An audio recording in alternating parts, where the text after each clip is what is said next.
Bonjour à tous, c'est Hugues et j'espère que vous allez bien. Je vous retrouve aujourd'hui pour une nouvelle vidéo qui va porter sur le thème du private equity et plus particulièrement comment est-ce que fonctionne un fonds de private equity. Pour la petite anecdote, j'ai fait passer des entretiens de M&A et lors de ces entretiens, je me suis rendu compte que ce n'était pas très clair dans la tête des étudiants réellement comment fonctionnait un fonds de private equity.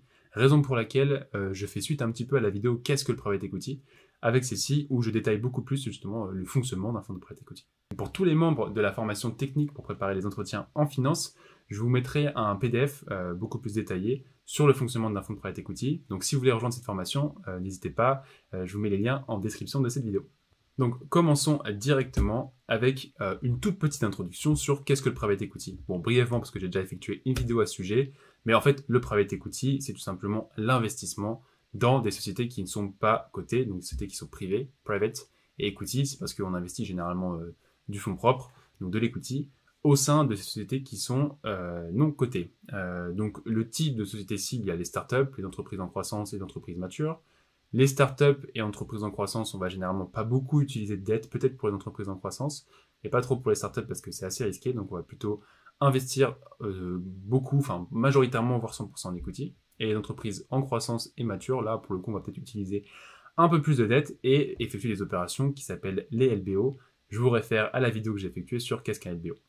Et donc concrètement, qu'est-ce que c'est que le private equity? C'est tout simplement une société qui gère de l'argent et qui va injecter de l'argent, je parle beaucoup d'argent mais c'est parce que c'est vraiment tout tourne autour de ça, qui va injecter des fonds pour aider les sociétés à grandir et leur objectif c'est donc d'injecter on va dire 100 millions d'euros et dans 5 ans de revendre la société pour 500 millions d'euros et donc de se faire 400 millions d'euros de bénéfices. Bon là j'ai donné des chiffres en l'air, hein, mais voilà c'est ça, c'est donc d'injecter de l'argent, de faire grandir une société à travers différents leviers, notamment via de la dette, mais ça c'est autre chose, et ensuite d'effectuer une revente pour effectuer du bénéfice. Et pour la troisième partie de cette slide, donc j'ai fait définition de type de société cible, maintenant les sources de financement, et ça c'est quelque chose qui est peut-être un peu plus méconnu disons du grand public, c'est comment est-ce qu'un fonds de private equity a 1 milliard d'euros d'actifs sous gestion.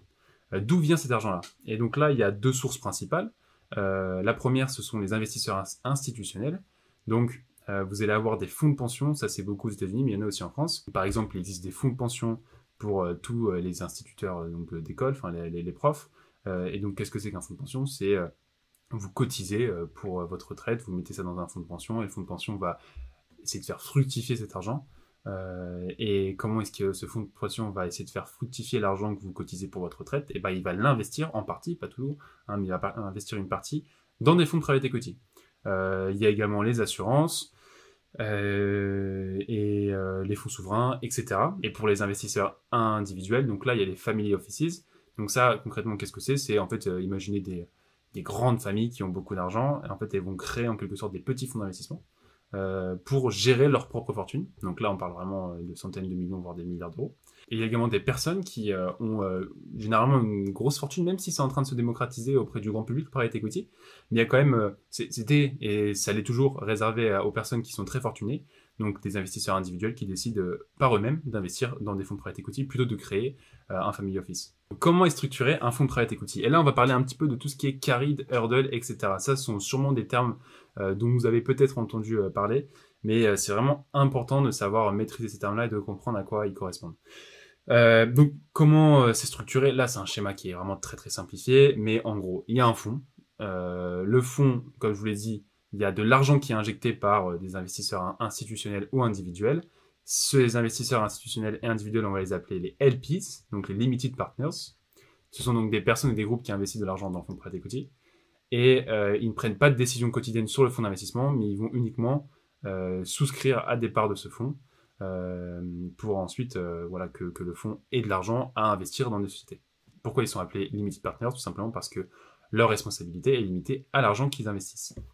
De l'autre côté, vous pouvez voir qu'il y a aussi JP, donc GP. Ça c'est un acronyme pour General Partners.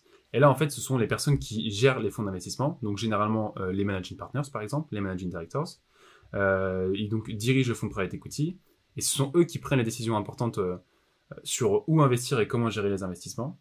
Et donc forcément, eux, de leur côté, ils ont une grande responsabilité envers leurs investisseurs, et ils investissent également, en fait, leur propre argent dans le fonds d'investissement. Et ça, c'est super important, parce que c'est souvent ce qu'on appelle le carried, en fait. Qu'est-ce que c'est que le carried? J'en parlerai un peu plus en détail, mais brièvement, c'est vous imaginez que vous êtes un managing partner d'un fonds d'investissement ou managing director, vous avez de l'argent, vous allez investir une partie de votre argent dans le fonds d'investissement aux côtés des limited partners. Alors, vous n'allez pas investir 50%, enfin un fonds qui fait 400 millions d'euros, c'est pas les GP qui mettent 200 millions d'euros, mais ils vont mettre une petite part, et cette part-là, en fait, va être super importante pour leur carry d'intérêt, parce qu'ensuite, ils vont pouvoir récupérer une partie des profits réalisés par le fonds d'investissement, grâce à justement cette part du fonds. Et ce sont des parts qui sont, disons, favorisées. Enfin bon, ça, ce sont des termes légaux, donc je pourrais revenir sur une vidéo, c'est pas l'objectif de ça, mais voilà, ils ont des actions, disons, de préférence dans le fonds dans le fonds d'investissement. Et vous avez sûrement compris pourquoi est-ce que ces personnes-là investissent dans le fonds.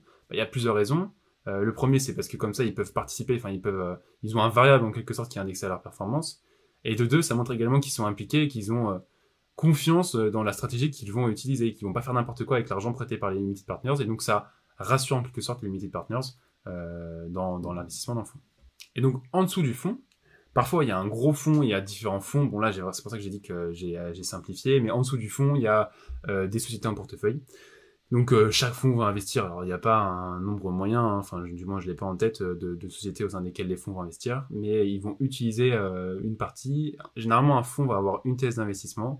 Donc, on va dire, par exemple, moi, j'investis seulement en majoritaire dans les sociétés, uniquement en utilisant, enfin, via des opérations de LBO, et uniquement dans des sociétés, je sais pas, dans l'industrie, par exemple. Donc ça, c'est possible, mais voilà, d'autres fonds sont beaucoup plus généralistes, ont beaucoup moins de thèses, mais bon, il y a pas vraiment de choses figées. Là, pour le coup, c'est vraiment au bon vouloir des general partners qui veulent lever des fonds, et bien sûr, il faut que la thèse d'investissement soit assez... faut que ça soit attractif, parce que sinon, les limited partners n'investiront pas dans le fonds. Et là, si je reviens un petit peu brièvement sur ce que sont le carried interest et le hurdle rate, désolé pour mon anglais. Bon, sur la fiche, dans la formation des entretiens, préparer les entretiens techniques en finance, vous trouverez toutes les définitions, mais je vais vous définir ça d'une manière assez brève. En fait, donc le carried interest, je vous ai dit, c'est l'argent que va recevoir le GP lorsqu'ils arrivent à réaliser des bons investissements, grosso modo. Et le hurdle rate, c'est quoi? C'est généralement une fixe aux alentours de 8%. En fait, et là c'est un petit peu technique, c'est pour ça accrochez-vous, disons, mais quand le fonds d'investissement investit dans une société A, son objectif va être de réaliser un TRI, donc un taux de rendement interne ou un IRR en anglais, de, disons, 20%. Et en gros, il va fixer un hurdle rate de 8%, donc ça c'est une moyenne, hein, ça peut être plus ou moins, mais il va dire tout le profit qui est fait donc de 0% à 8%, donc si j'effectue un TRI de 8%, 100% de ce profit-là va être distribué à LPs. Mais ce qui est au-dessus de 8%, donc s'il effectue un TRI de 12%, les 4% de profit, donc 12% moins 8%, vont être divisés. Généralement, c'est une règle de 20-80.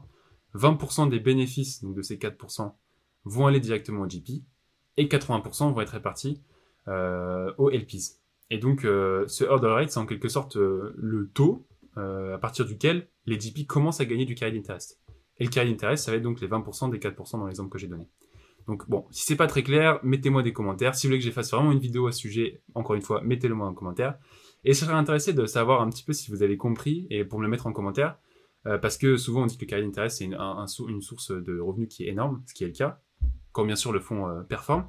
Mais est-ce que vous avez vraiment compris en quoi est-ce que c'est... Parce que bon, j'ai pas parlé de tous les détails, mais je pense que vous avez quand même les éléments de réponse. Est-ce que vous avez compris pourquoi c'est justement une source de revenus si énorme que ça? Et si vous l'avez compris, je vous invite à le mettre en commentaire parce que je serais ravi de savoir justement si c'est clair dans votre tête ou pas. Et si ça l'est pas, j'effectuerai une vidéo avec plaisir à ce sujet, comme je l'ai dit. Maintenant, donc passons à l'avant-dernière slide sur le cycle d'un fonds. Bon, ça, il me semble que j'en avais déjà un petit peu parlé, mais comment ça se passe concrètement? Première partie, ça va être de lever des fonds. Donc, vous allez dire, OK, bon, moi, j'ai un track record, j'ai déjà travaillé pour telle société, j'ai déjà effectué tel et tel investissement avec un TRI moyen de 45%, ce qui est énorme. Et donc, vous allez en quelque sorte essayer de séduire les LPs pour qu'ils investissent dans votre fonds. Et vous allez dire, mon objectif, c'est que le fonds fasse 500 millions d'euros. Et donc, en même temps, ça fixe un petit peu une limite et ça met un peu de pression aux LPs pour dire, moi, j'ai déjà récolté 350 millions, donc si vous voulez investir, c'est maintenant. Ensuite, il y a une phase d'investissement. Donc, vous allez essayer de trouver les sociétés cibles, investir au sein de celles-ci. Une phase d'exploitation, donc essayer de les faire grandir à travers de la croissance externe, la croissance interne, etc. Et une phase de désinvestissement, où là, en fait, vous allez tout simplement céder les participations au sein desquelles vous avez investi. Et pour terminer, donc la fin de l'exploitation du fonds de private equity, comment ça se passe? Bon, il y a différentes possibilités. Soit vous effectuez une vente à une entreprise stratégique, donc tout simplement par exemple à un concurrent. Soit vous effectuez une vente à un fonds d'investissement. Il y a des fonds qui reprennent des participations d'autres fonds. Soit vous effectuez une IPO. Donc là, en fait, c'est tout simplement vous mettez, enfin simplement, c'est pas si simple que ça d'un point de vue réalisation, mais un IPO, c'est vous rendez la société publique, donc cotée sur les marchés publics.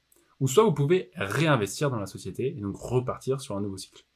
Là, bon, je parlerai pas des avantages et des inconvénients, je vous laisse marquer, enfin appuyer sur pause, parce que on m'a reproché comme mes vidéos c'était un peu trop longue et pas assez dynamique, donc là j'essaie de mettre un peu plus de dynamisme, mais je pense que ça sert à rien que je dise la slide parce que tout était déjà très bien, ils ont résumé au sein de cette slide.